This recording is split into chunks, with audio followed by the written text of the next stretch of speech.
Hey everybody, welcome back. Thank you for clicking this video. So today I'm coming in with a 60-day countdown. Well, actually it's under 60 days, but that's okay. So for those that don't know, I will be going on a cruise in under 60 days. This is actually a group cruise that is hosted by me and I am going to just give you a quick little update that I saw on where you should be at for your 60-day mark getting ready for your upcoming cruise. Make sure you stay tuned to the end of the video for a special announcement. Okay, so this group cruise hosted by Meet and Anwar of the Meet and I channel is a YouTuber meetup cruise actually. So a lot of the people in the group are vloggers, and at the end of the video I'm going to show you who's all going to be on the cruise. I think it's a really good idea for you to kind of familiarize with the people that's going to be on there. You'll probably see a lot of them in and out of my vlogs. Not to mention, a lot of the people will be first-time cruisers. So I highly suggest you subscribe to their channels so you can see their take as a first-time cruiser. It's going to be really interesting. And I just thought it would be fun to incorporate everybody that's going to be going, just kind of get us all excited for it. And as my girl Meat says, it's not about us, it's about us. So not just me, it's about everybody. Let's all get together, support all these wonderful channels, and just make sure that we're out here getting all the great content that we so love. Especially it's cruise time, it's cruise season. Well, it's always cruise season. But anyway, back to the story. Meet and I cruise June 12th through the 16th on the Carnival Conquest. I'm not going to go into details about what they're going to be doing as hosts of the cruise. You're going to have to follow their channel to find out the announcements, or you got to watch the vlogs. But I will say that I am going to be doing a bar crawl for the cruise. And you all know, like, I love doing a bar crawl. And every time I do one, I try to make it different than the one before, as far as having some interactive activities during the bar crawl. So I think I came up with a good one this time. It's going to be a lot of fun. And a little ratchet. But that's okay, because I know most of these channels, and they're going to like a little ratchet. I'm confident that they're going to like the little bit of ratchetness that I'm going to throw in there. So anyway, before I announce all the channels that are going, we're going to talk about what you should be doing 60 days before your cruise. Number one, you should be right now arranging for your house sitting or your pet sitting. If you have some wonderful furry little friends, you want to make sure that they're taken care of while you're gone. So now's the time. When my dog was alive, you know, I used to use the Rover app a few times, and that was a nice way to connect you with people who would dog sit, or they would come and walk your dog, or make sure your cat is fed, you know, feed your turtle, throw a mouse in for your snake, whatever it is you got in your house that you need somebody to feed, but you don't need them there all the time. The Rover app was really good. Not sponsored, by the way. So number one, yeah, if you're worried about your house, get somebody to house sit. If you're worried about your pet, or, you know, start looking for boarding, because that's a whole nother cost in itself, child. Like, you need to make sure you can afford to put your dog in the kennel, because they want all the coins. Number two, you should be checking home security.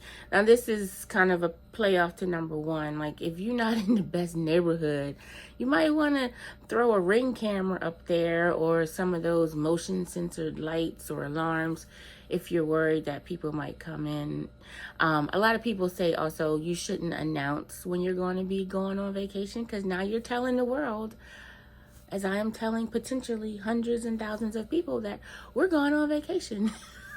And all the people that I'm about to highlight, I'm telling everybody, y'all going on vacation. So y'all might want to check your home security to make sure your house isn't robbed while you're gone. Sorry, y'all.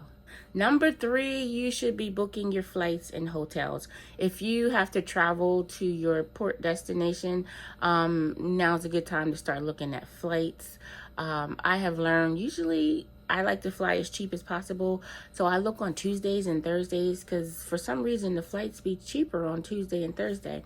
Also look into hotels that are either like, this is a toss up. Sometimes it's like better to stay by the airport because sometimes the airport will have a shuttle to the port, or even the cruise company will have shuttles to the port, but it's from the airport. So you might as well stay near the airport. Or sometimes it's better to stay closer to the port so you don't have far to go once you're getting on.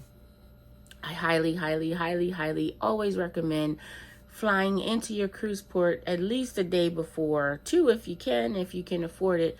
But traveling the day of is so stressful. I've done it a few times and it's like you never know what's gonna happen because life be lifing, and you thinking you're gonna get on this flight at 6 a.m. and they like, no girl, we changed it, and they don't care that your ship is waiting for you.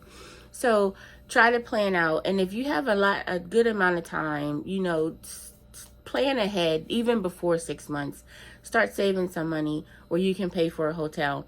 If you're going with a group, such as a group cruise, make sure you check if your group has like a Facebook group or Instagram group or some kind of text chain, because your host might be having a hotel block of rooms that you can get at a discounted rate.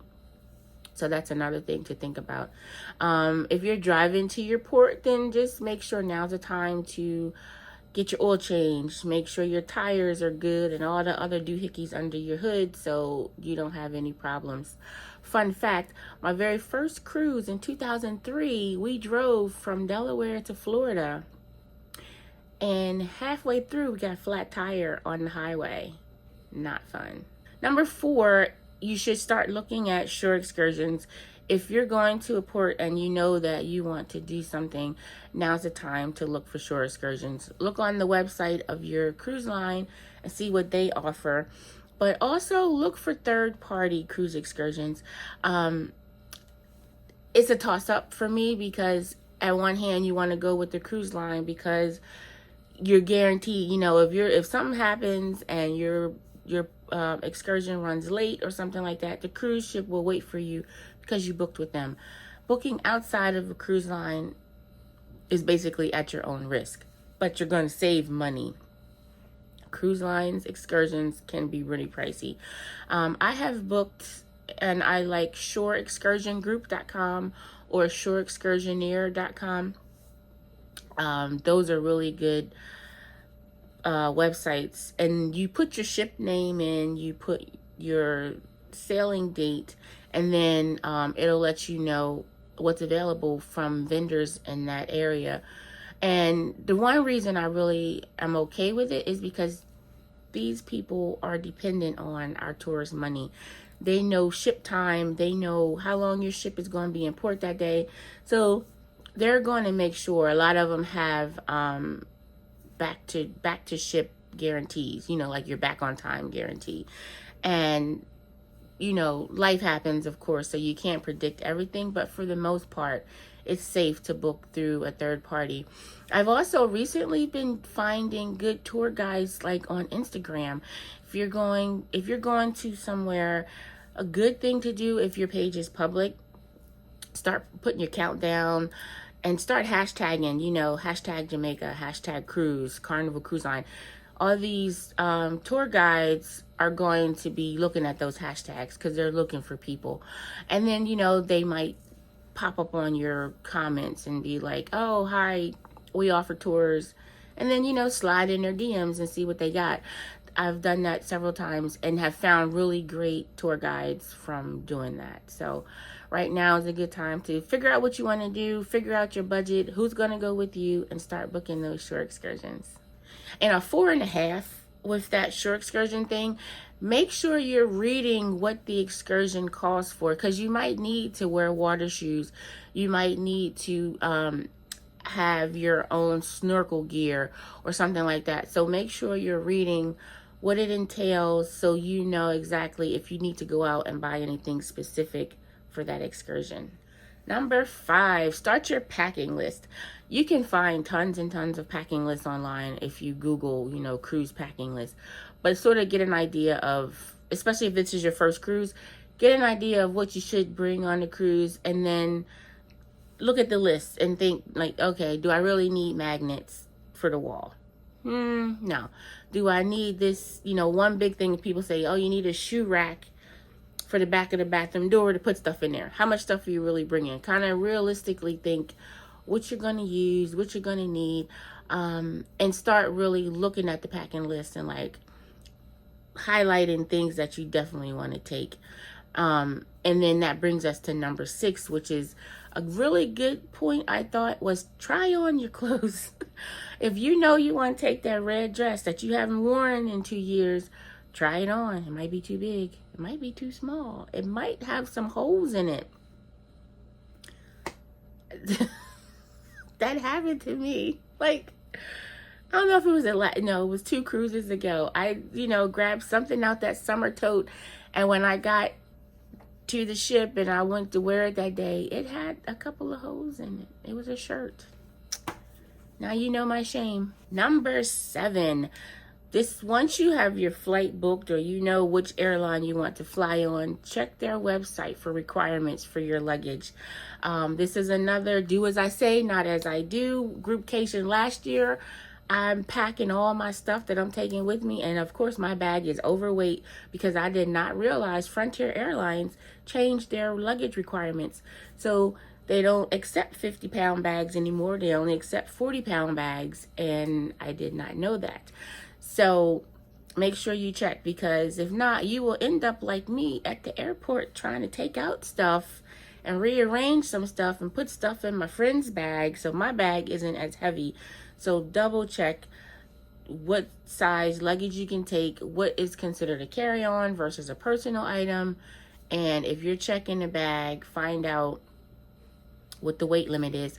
And then also, I know now from looking, you can actually pay for overweight, like before you get on to the airport. Because once you get there and they put that on that scale, oh, they want $99 right there. But while you're booking your bag, and if your bag is $60 and you want to pay overweight, then it might be $70. You might pay an extra $10 for just in case your bag goes overweight.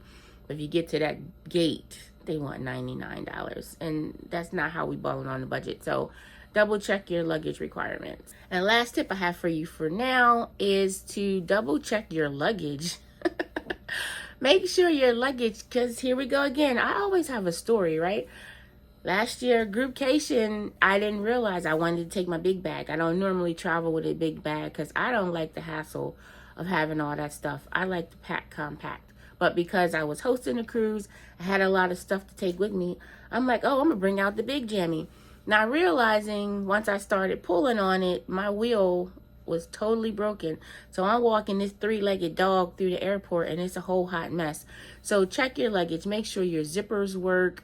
Make sure, you cleaned it out from the last trip you had. There's nothing spilled in it.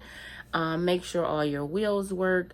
And this is the time now, if it's not going to work out for you, start looking on Amazon or heading over to Walmart to see if they got any luggage on clearance. Because, again, you don't want to get there and it's a whole mess in the airport.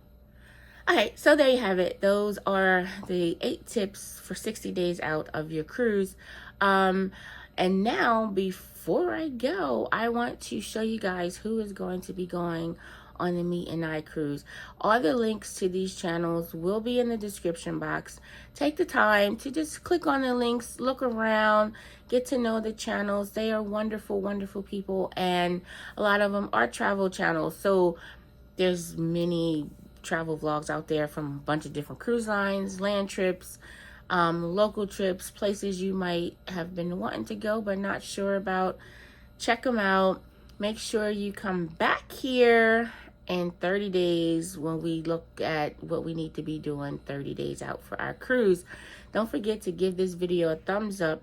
If you made it this far and you are not subscribed, hit the subscribe button to my channel first, and pop in the description box and check out all my people. See you in my next video.